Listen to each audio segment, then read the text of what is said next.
Ladies and gentlemen, there comes a time in every person's life when the mask of another falls, and what lies beneath is not love nor loyalty, but manipulation. We wander through life believing that every connection we make is a thread in a larger tapestry of meaning. But not all threads are gold. Some are made of rope, designed not to lift us, but to bind us. And so I invite you today, not to judge hastily, but to discern wisely.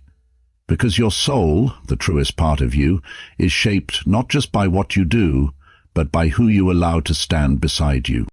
There are 5 types of people, 5 asks, that you must stay away from if you wish to preserve your peace, your purpose, and your power.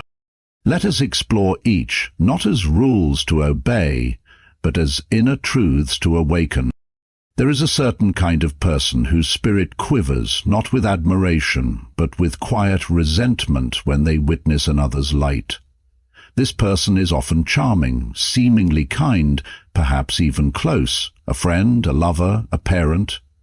But beneath their surface lies a discomfort with brilliance that is not their own.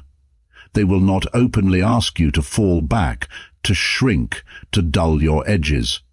No, their method is more cunning. Their words arrive dressed in concern, in suggestion, in conditional affection. You're changing, they'll say, when you begin to succeed. Don't forget where you came from, when you dare to grow. You've been so busy lately, when you begin to live aligned with your purpose. And underneath these words, what they truly mean is, I can't bear to see you become more than me. These people cannot handle the heat of your fire, so they ask you, without ever using those exact words, to dim it. You might think their requests are harmless. You might believe them when they say they're just looking out for you. But let us not be deceived. The soul senses when it is being asked to betray itself, when it is being told to quiet its laughter, to pull back its joy, to stay small so another can feel tall. Over time, if you heed their call, you will forget how to burn. You will begin to look in the mirror and not recognize the face that stares back, a version of you, edited, filtered, safe. There is a deep wound that forms when one suppresses their essence to keep another comfortable. It's a silent grief, the kind that doesn't scream, but sighs at night when the world is quiet and the masks are off. You feel it in the pit of your stomach, in the fog of your mind. You wonder why your joy feels foreign, why your dreams now scare you instead of ignite you. This is the toll of self-abandonment, and it is never worth the price. Maya's story is not uncommon. She stood at a crossroad, holding her dreams in one hand and a relationship in the other. The man she loved, rather than celebrate her, revealed his fear. Not fear for her, but fear of losing control, of being outshone. Don't take it, he said, you'll change. And yes, she did. She grew, she expanded, she discovered what she was capable of. The relationship couldn't survive her evolution, but she did, and in doing so she found a new kind of love, the kind that begins within. You must understand that your light is not a threat. It is a gift, and those worthy of your presence will never ask you to hide it. They will not flinch when you rise. They will not call your success arrogance or your voice too much. They will see you not as competition, but as kin. For to live fully is not to overpower others, but to awaken them. And if someone asks you to be less so they can feel more, they are not walking with you, they are pulling you back. Let them go, not in anger, but in truth. Your light is sacred. Guard it well. Loyalty is one of the noblest qualities the human heart can offer. It speaks of devotion, of standing beside another through trials and storms. But there is a shadow to loyalty, a dangerous distortion, when it is demanded without the balance of accountability.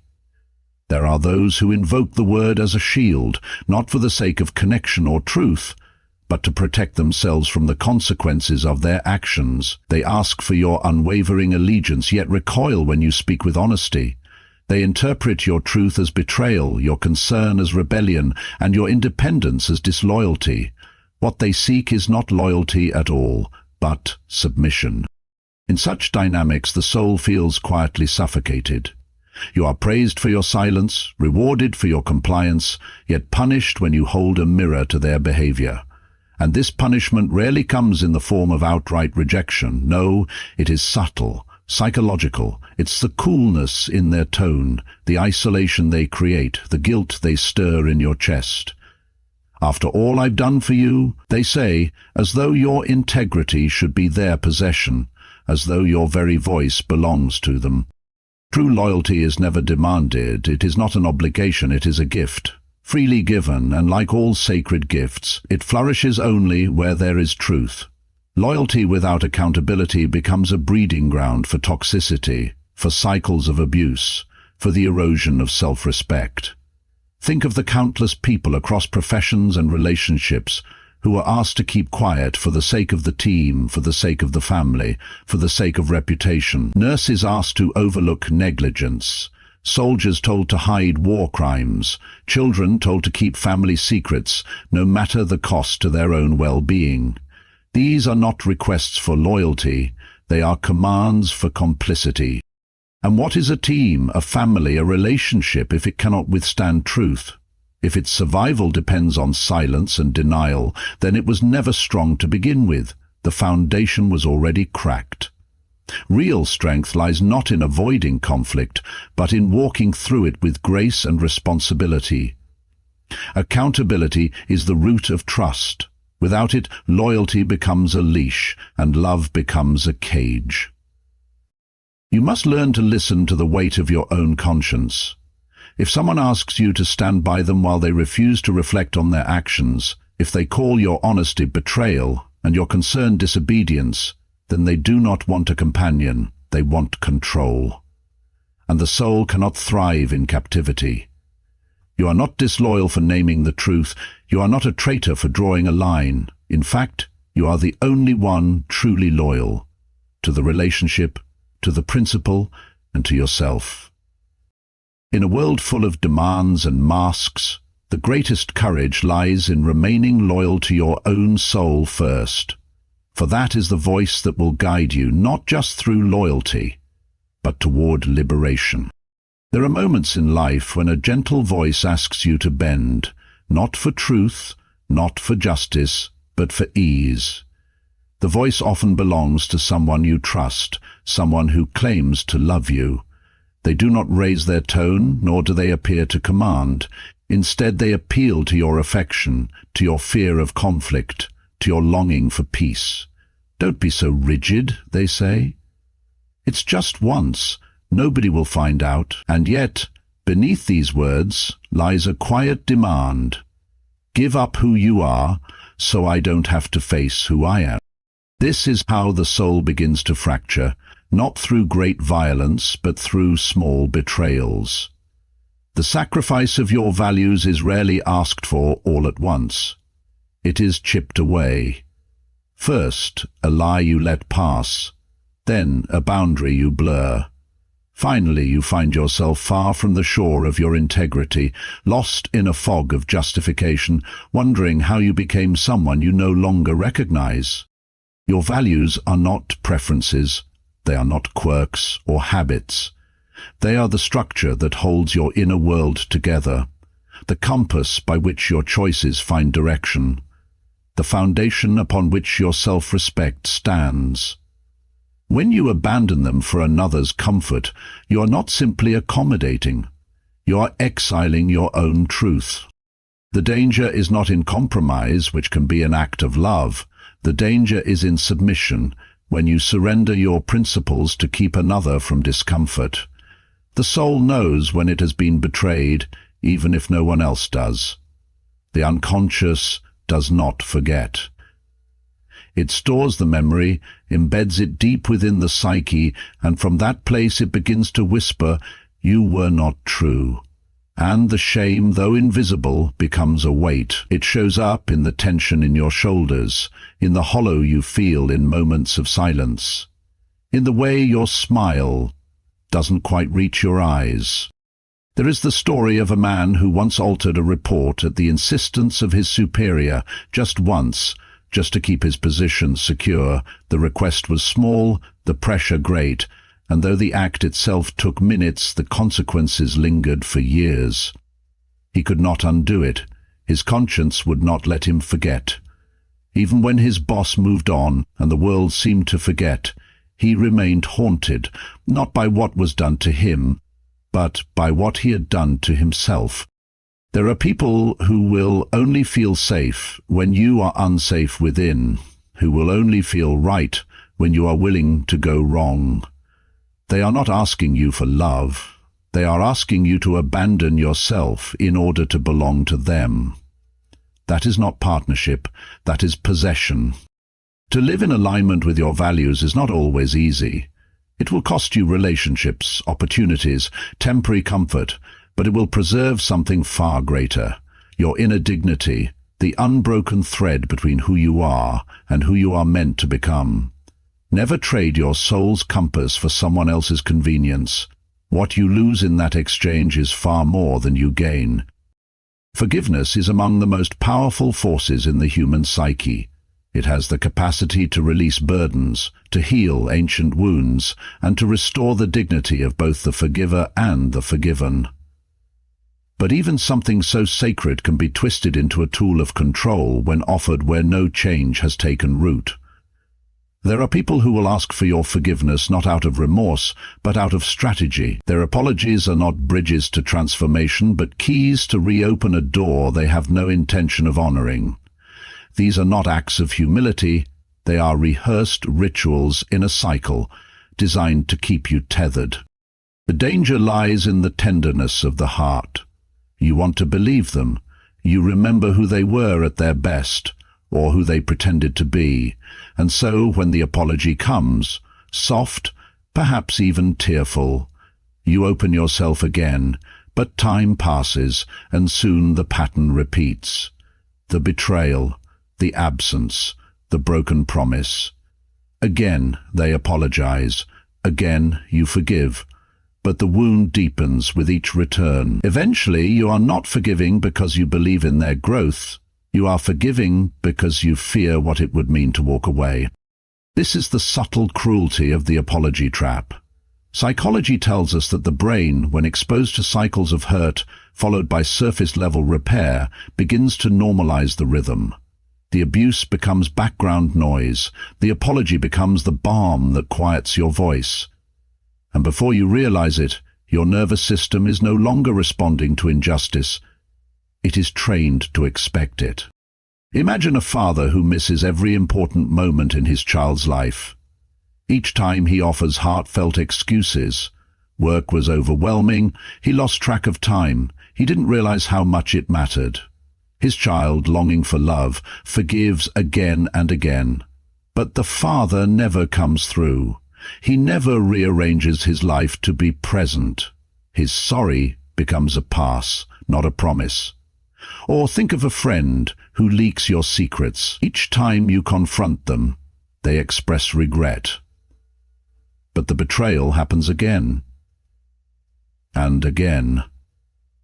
Slowly, you begin to think maybe your expectations are too high. Maybe your sensitivity is the problem. You don't see that you are being taught to doubt your own worth. Forgiveness without change is not healing. It is harm with good manners. A well-dressed deception. You are not unkind for asking someone to do better before you offer your grace. You are not cruel for requiring consistency before you offer closeness. And you are not broken for walking away from those who repeat their wounds like clockwork. You were not born to be a proving ground for other people's potential. You are not a rehabilitation center for those unwilling to face their reflection. Real growth demands effort. It demands discomfort. It demands time and truth and the courage to step beyond habit. If they will not do that, then no apology, no matter how poetic, will suffice. Let them go, not out of hatred, but out of clarity, because your peace is not a reward they are entitled to. It is a sacred space you must protect. Time is not merely a sequence of hours. It is the breath of your existence, the silent thread weaving together your experiences, your growth, your becoming. Every moment you give to another is a piece of your life that you will never get back. That is why it is sacred. And yet, some people treat your time not as a gift, but as a resource to be mined. They arrive only when the storm is in their sky. They cry out for your attention when their world collapses, but vanish when yours trembles. These are not companions. They are collectors of your energy, present only when it serves them. You begin by believing it is kindness. You tell yourself they're going through something, they need me, and indeed, we are meant to show up for one another in our darkest hours. But then you begin to notice a pattern. Your hours are always on offer, theirs are never available. Your ear is always open, but your voice echoes unanswered. When you try to share, their attention wanders. When you break, they are busy. The weight of the relationship sits always on your side of the scale. Slowly, your soul begins to notice the imbalance, even if your mind continues to justify it. There was a time I believed that loyalty meant always being there for others no matter what. I had a friend who would call only when he was in chaos, when the relationship failed, when the job was lost, when the world was too heavy. And I answered every time. I drove across the city, I stayed up late, I sat in silence while he unraveled. I poured time, love, energy into a bond I thought was mutual. But then came a moment when my world cracked. I reached out. I asked for presence. And what I got was silence. That day, I didn't just lose a friend. I awakened to the truth that my time too deserved respect. A relationship that takes without giving is not love. It is consumption. It wears the mask of connection, but drains rather than nourishes. The tragedy is not just the time you lose, it is the way your self-worth begins to erode under the belief that this is all you deserve. But your soul knows better. It remembers the texture of real presence, the kind that sits with you without looking at the clock, the kind that hears even what you do not say, the kind that gives back in quiet ways. That is what you're meant to know. That is what you must protect. You are not a vessel for other people's urgency. Your life is not an emergency exit for those who refuse to be present in yours. If someone consistently demands your time but never offers their presence, they are not walking with you, they are weighing you down. Let them drift. Preserve your energy. Give your hours to those who show up with their whole selves. That is not cruelty, it is clarity. It is the deep knowing that your time is not just it is holy. These 5 types of people don't wear labels. They don't arrive with warnings, but the soul knows. You feel the drain, the ache, the fog. This isn't about hatred. It's about preservation. It's about guarding your life as sacred, not in fear, but in clarity. You are not here to shrink. You are not here to serve others at the cost of yourself. You are here to become. And to become, you must choose wisely who walks beside you. Let your circle be small, but let it be strong. Let it be made of those who do not ask for your silence, your sacrifice, your shame, your time without return, or your light. Because the journey is long, and you deserve to walk it with those who see your soul and do not flinch. Thank you.